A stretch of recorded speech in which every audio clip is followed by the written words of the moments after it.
In the bustling city of Cairo, overlooking the majestic River Nile, there exists a citadel that has silently witnessed the rise and fall of empires.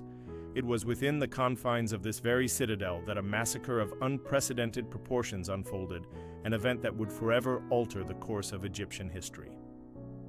The year was 1811, and the main actors were a handful of men whose names would echo through time. Among them, one man stood out, a man named Muhammad Ali Pasha. Fast forward to 2023, and we find ourselves intrigued by the question that defines this narrative: how did a mere soldier become the undisputed ruler of Egypt? Prepare to embark on a journey back in time as we explore the life of Muhammad Ali, the man who orchestrated the Cairo Citadel massacre, and in doing so became the founder of modern Egypt. But our story doesn't start here. Let's go back to where it all began. Muhammad Ali was not born into royalty. In fact, his origins were quite humble. He was born in 1769 in the city of Kavala, in what is today modern-day Greece. At that time, Kavala was part of the declining Ottoman Empire, and young Muhammad Ali would grow up in a society that was rich in diversity, but rife with internal strife. His father was an Albanian Muslim, while his mother hailed from a mixed Arab and Circassian heritage. It was during this time that the seeds of his future ambitions were sown, a product of his unique cultural blend and the turbulent times in which he lived. As a youth, Muhammad Ali displayed qualities that hinted at his future greatness. He was athletic, intelligent, and possessed a charisma that drew people to him. As a teenager, he joined the Ottoman army and quickly rose through the ranks due to his bravery and strategic thinking. His military career led him to Egypt in the early 19th century, when he was sent as part of an Ottoman force to expel Napoleon's French troops who had invaded the country. Little did he know that this assignment would be the defining moment of his life. Napoleon's invasion of Egypt, though ultimately unsuccessful, had left a deep impact. The French occupation had shaken the foundations of Ottoman rule, and in the power vacuum that followed, local forces, including the Mamluks, had asserted their dominance. The Mamluks were a slave caste that had been freed and had become a powerful military caste that controlled much of Egypt. They were fierce fighters, but their power structure was decentralized, and they lacked the centralized authority needed to effectively resist external threats. This was where Muhammad Ali's ambitions aligned with the needs of the time. With the support of the Ottoman authorities, Muhammad Ali set about consolidating his power and eliminating those who stood in his way. His first target was the Mamluk leaders. In 1811, he invited them to a conference at the Cairo Citadel under the pretext of discussing Ottoman policies. But once inside, he turned on them, massacring many of them. This audacious move not only demonstrated his ruthlessness, but also his strategic brilliance. By eliminating the Mamluk leadership, he effectively ended their power in Egypt and established himself as the most powerful leader in the country. This victory, however, did not come without its challenges. The full-scale implementation of his reforms was initially hindered by the continued presence of French troops in Alexandria. It was only after defeating them in battle and forcing their withdrawal that Muhammad Ali could fully turn his attention to the task of reshaping Egypt. And reshape it he did. Over the next 3 decades, Muhammad Ali transformed Egypt into a modern state. He introduced sweeping reforms that touched every aspect of Egyptian life. One of his first acts as ruler was to issue a census to count the population and assess the resources of his domain. This data would form the basis for many of his reforms, allowing him to create a more efficient and centralized government. In terms of administration, he reorganized the government, introducing a system that was more centralized and responsive. He created new ministries and appointed officials based on merit rather than connections. This aimed to create a more efficient and less corrupt bureaucracy. To finance his ambitious projects, Muhammad Ali introduced a new tax system. He also took control of land ownership, a move that brought him into conflict with the religious establishment. He placed church lands under state control, arguing that the clergy should not own property. This action was seen as controversial at the time, but it was a significant step towards secularizing the state. Muhammad Ali's reforms extended to the legal system. He replaced Islamic courts with civil courts to handle non-religious matters. While Islamic law remained influential, this reform showed his commitment to creating a legal system based on modern principles.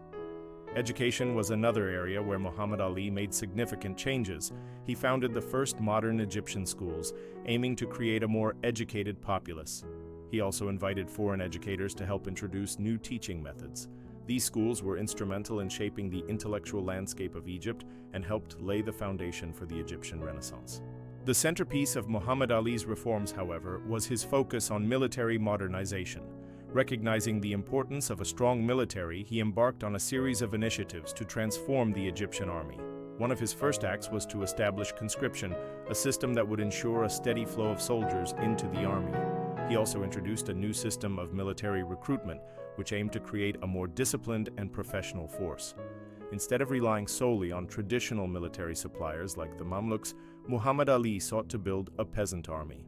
He believed that soldiers drawn from the peasant class would be more loyal and better suited to the modern demands of warfare. To train these soldiers, he established military schools modeled after European institutions. Here, young conscripts were taught not just combat skills, but also subjects like mathematics, engineering, and medicine. This comprehensive training was aimed at creating well-rounded soldiers capable of handling various aspects of warfare. He further strengthened the army by inviting foreign military advisors and experts. These individuals, primarily from France and Italy, brought with them new military technologies and tactics that were in line with European standards. However, despite these efforts to modernize, Muhammad Ali never forgot his roots. He was acutely aware of the limitations of purely European models and always adapted them to the Egyptian context. For instance, while he embraced new weapons and tactics, he also ensured that the army remained rooted in local customs and traditions. The results of these reforms were nothing short of remarkable. Within a few years, the Egyptian army had become one of the most powerful forces in the region. Its success was evident in the battles against the Ottoman Turks in 1839 and 1840, where the Egyptian army, armed with modern rifles and artillery, decisively defeated the Ottomans, who relied on older weapons and outdated tactics. Muhammad Ali's vision for Egypt's military went beyond just being a regional power. He had his sights set on becoming a major player on the global stage. He began to dream of expanding his empire, taking his army beyond the borders of Egypt. His first target was Sudan, which he incorporated into his realm. He then set his sights on the Arabian Peninsula, specifically on the Hejaz region, the holiest site in Islam. Muhammad Ali's army seized control of Mecca and Medina, actions that caused a major uproar among Muslims worldwide. His ambition didn't stop there. He turned his attention towards the heart of the Ottoman Empire, launching an invasion of Syria. His forces advanced as far as the gates of Istanbul, raising the siege of the Ottoman capital. This audacious move threatened the very existence of the Ottoman Empire. The Ottomans found themselves on the brink of collapse, and the European powers intervened, fearing the consequences of an Ottoman collapse. They forced Muhammad Ali to return to Egypt, ending his campaign. Despite this setback, Muhammad Ali's reputation as a conqueror and reformer had already been established. In 1841, the Treaty of London officially recognized him and his descendants' hereditary rule over Egypt, marking a significant shift in Egyptian history. Egypt was no longer a province of the Ottoman Empire. It was an independent state on the Mediterranean. Muhammad Ali ruled Egypt until his health declined in the late 1840s.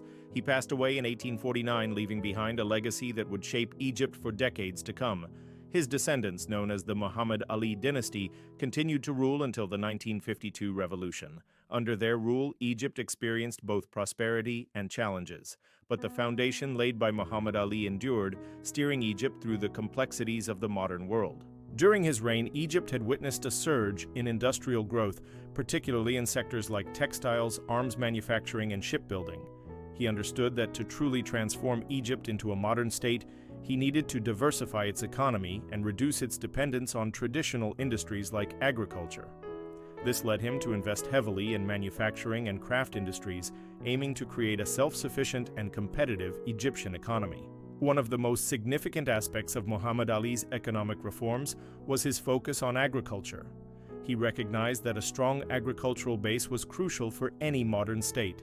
During his rule, irrigation systems were improved, canals were dug, and new crops were introduced. Perhaps the most important of these was cotton, which Egypt would later become famous for. Cotton became the backbone of Egypt's economy, providing a valuable export and raw material for domestic industries. Muhammad Ali's economic policies also included a focus on trade. He encouraged merchants to explore new markets and establish trading routes beyond the confines of the Ottoman Empire. This exposure to international trade helped open up Egyptian markets and stimulate economic activity. Moreover, he introduced a uniform currency throughout Egypt, replacing the diverse and often confusing array of local currencies. This standardization facilitated trade and economic transactions, contributing to the overall growth of the Egyptian economy. However, despite these achievements, Muhammad Ali's economic policies were not without their challenges. His focus on state-led industrialization and his policies regarding land ownership generated significant opposition, particularly from the wealthy landowners and religious institutions. But these challenges did not deter Muhammad Ali from pursuing his goal of transforming Egypt into a modern and prosperous state. He may have faced opposition, but his impact on Egyptian history is undeniable.